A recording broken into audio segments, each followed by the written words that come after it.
Oh, dadgum. Looks like somebody threw a handful of dirt in here. And a nickel.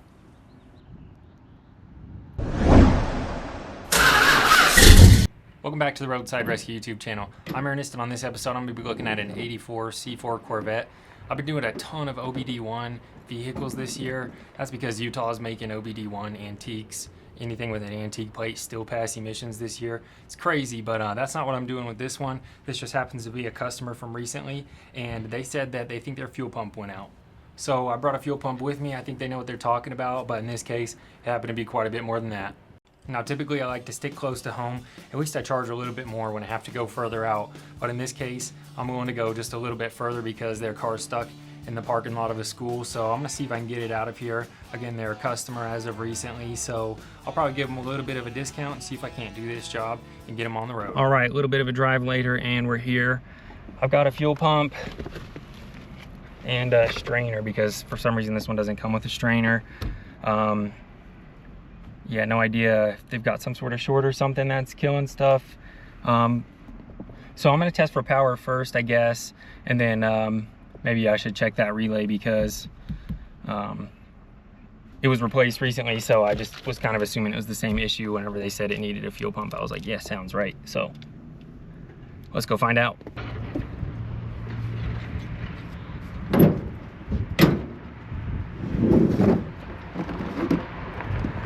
It's just getting hotter and hotter outside. It's the middle of the day. I was hoping maybe I could find some shade or find somewhere to put some shade. I usually have an umbrella with me. In this case, I'm out of luck. Let me just grab my fan.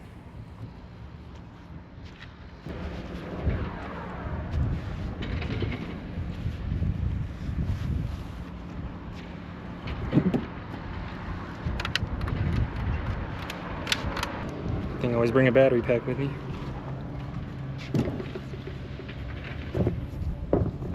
Well, this video is sponsored by NODSOLEX. I've got the NODSOLEX Oasis 600 here. I've been using this thing every day for the past couple of weeks. It comes in super handy. I'll give you a good look at it because I've been using it outside, and that might make it a little harder to see. There's a look at the front, and here's probably my favorite thing about it. Let's go check it out in action. All right, I've been testing out this NODSOLEX Oasis 600 power station. This thing's pretty sweet, and they actually sent me a discount code, so if you want one, check out the link in the description, pinned comment. And I'm just gonna use this to recharge my battery. Well, it can actually do multiple things at once. I'll recharge the battery and run the fan at the same time. You can see it has a little 12-volt plug there. It comes with a light. There's a little USB charging options, and here's some AC power outlets. And it actually has a long on mode, so you can actually let it stay on for 4 hours at a time. And not to mention one of my favorite things, the wireless charger built into the top. So you can charge your phone or anything that's wireless charger compatible. This thing will last over 3,000 cycles, and like the name implies, it's got 600 watts of power. It'll output 600, and its storage capacity is 600. It weighs less than 18 pounds, and you can recharge this 4 different ways in 1.4 hours if you just plug it straight into the wall, but you can recharge it with solar or whatever. And yeah, it works great. They actually gave me a discount, so check out the code if you want one. And let's get this C4 running. Well, let's see if we can figure it out first.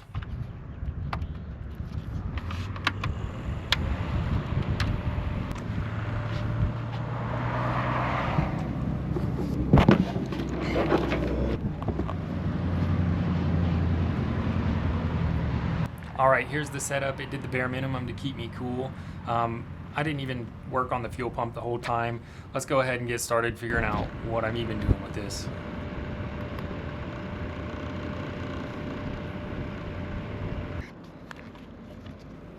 Now underneath the fuel door, there's like this little rubber tray that's just a little drip tray, and these things are super hard to get out. They always have a little bit of cracks in them, and those cracks always want to get worse whenever you start bending and folding on it. That's the only way to get it out of this hole, so you just got to take your time and be careful.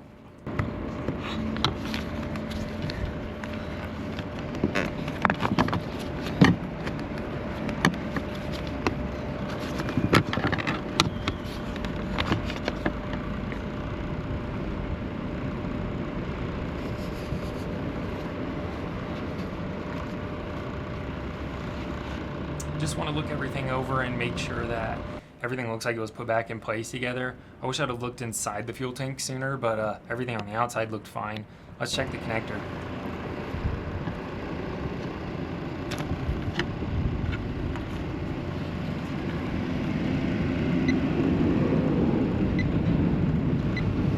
So So I was just checking those three for any sort of shorts or anything off the bat. That looked fine, so I'm gonna go ahead and check each prong with the key on. I'm not trying to crank it, but it just appears that all three have ground when I just put the key in the on position, so it still could be anything.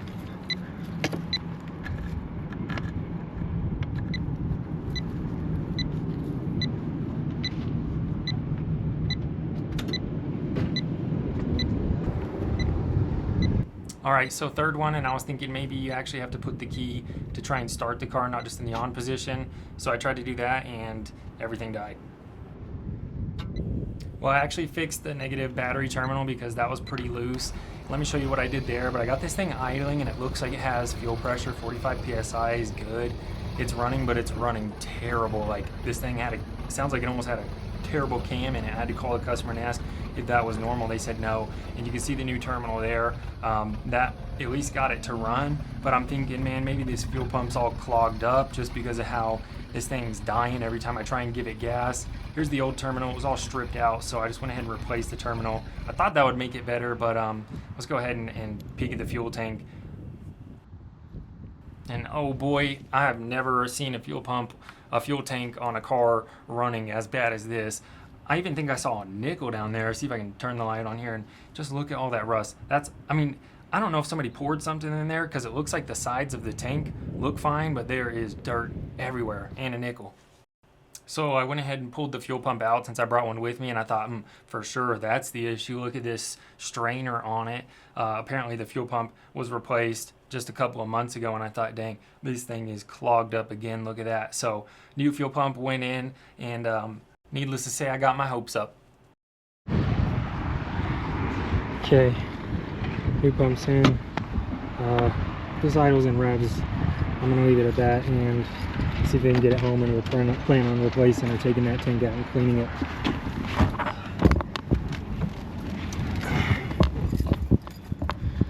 Because that's dirty. Yeah, either a new one, or I don't even know if I would want to clean that. I told them to take it to a machine shop and have them hot dip it.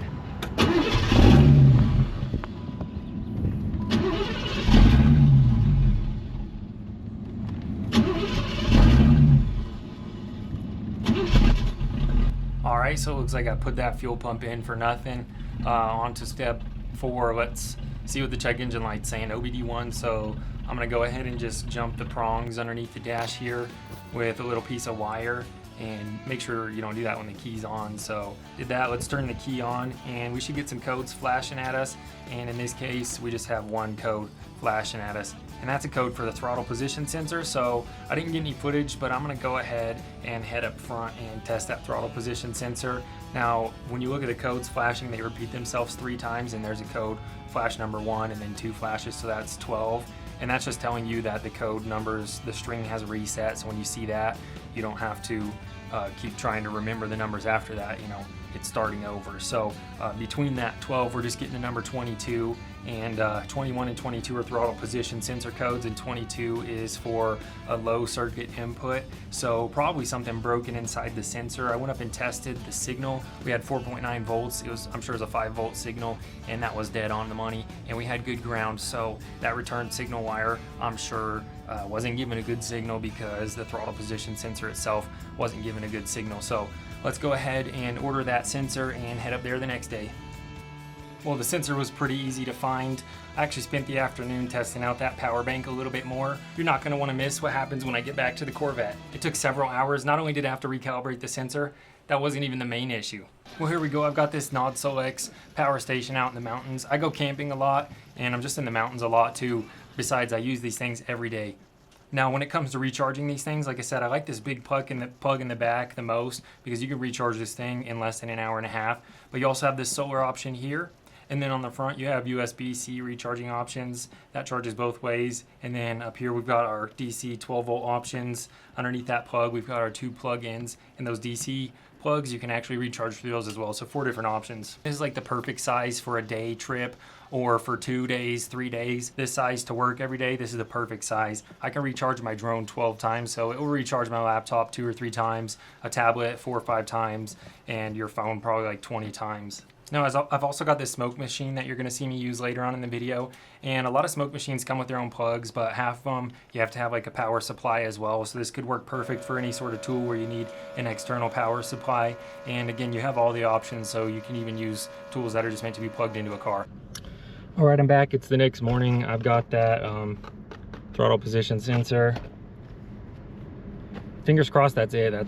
That's the only thing I can find after having looked at it for well over an hour, so let's find out.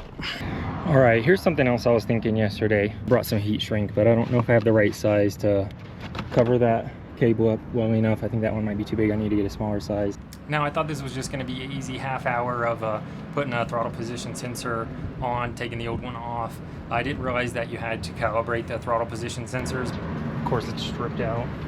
Let's get some pliers on that. Somebody's messed with this before. Imagine dropping this bit right down that tube. But that didn't take too long either. This job ended up taking several hours, and it's because there's a lot more going on than the throttle position sensor, like I mentioned earlier. But first things first, let's get this swapped out, and I'm gonna fight with the idle on this for probably an hour and a half, just trying to get this throttle position sensor set. Here's how it went.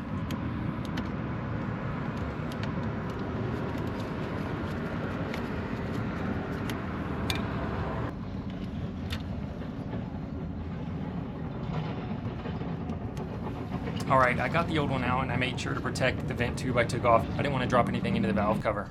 And there's the old one. Before I even forget to mention, because I'm gonna obviously have some problems, I did test it and it was bad, so I was hoping for sure that was gonna be the only issue.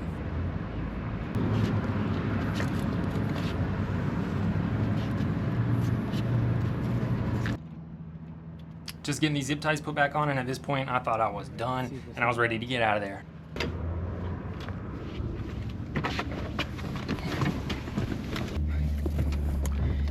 Please, oh please.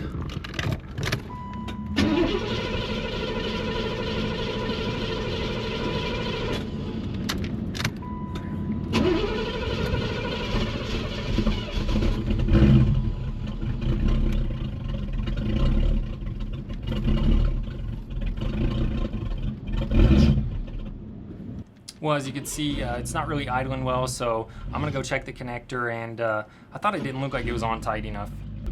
But it's still having a really hard time idling, and when I try and give it gas, it's starting to die out. Let's adjust it a little. So like I mentioned, I actually tested the old throttle position sensor. I made sure to set the new one at 0.54 volts, and I went ahead and just threw a smoke tester on there because it sounded like there was a vacuum leak. I ended up finding 2 small vacuum leaks, so again, I was hoping after that, I'm like, shoot, that's gotta be it, but it was already close to 30-45 minutes later. I mean, so I did get the idle adjusted, and I'm sure it's not gonna have an issue in the future, but as you can see, it still seems like we're almost out of gas, but I put a fuel gauge on it. We still have 45 PSI, even though the tank is in terrible shape, and I'm just scratching my head, wondering maybe we got another fuel filter clogged or something, but the pressure makes me think the fuel pump's doing fine right now. Okay, that's what I was thinking, and apparently I didn't have that pushed on enough. I got the check engine light to come back on, and it was the same code. Which was weird because the throttle responded as soon as I put it on, and then it stopped. So that should do it.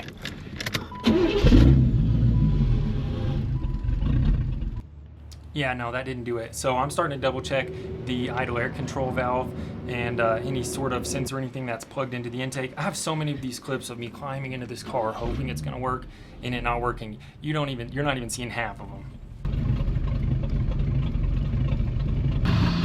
Still running pretty bad. I found one vacuum leak, but that's about it. I'm gonna see, what was I gonna do? I'm gonna see if there's a vacuum leak. So I'll just put a tester on it. If not, it's gotta be a sensor or something, because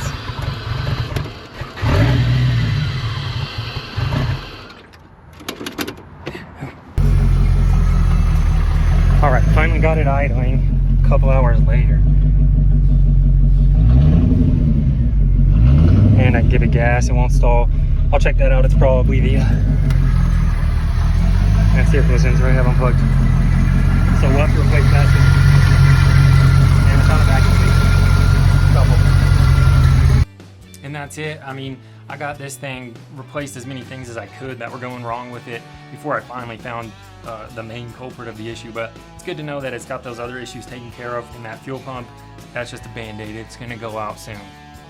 Well, if you like this episode, you gotta make sure you're subscribed. You can help out by donating at the links in the description. Help me make these videos possible, or help me take my wife and kids to dinner. Let me know what you think about this in the comments down below, and I'll see you on the next episode. That's a job well done.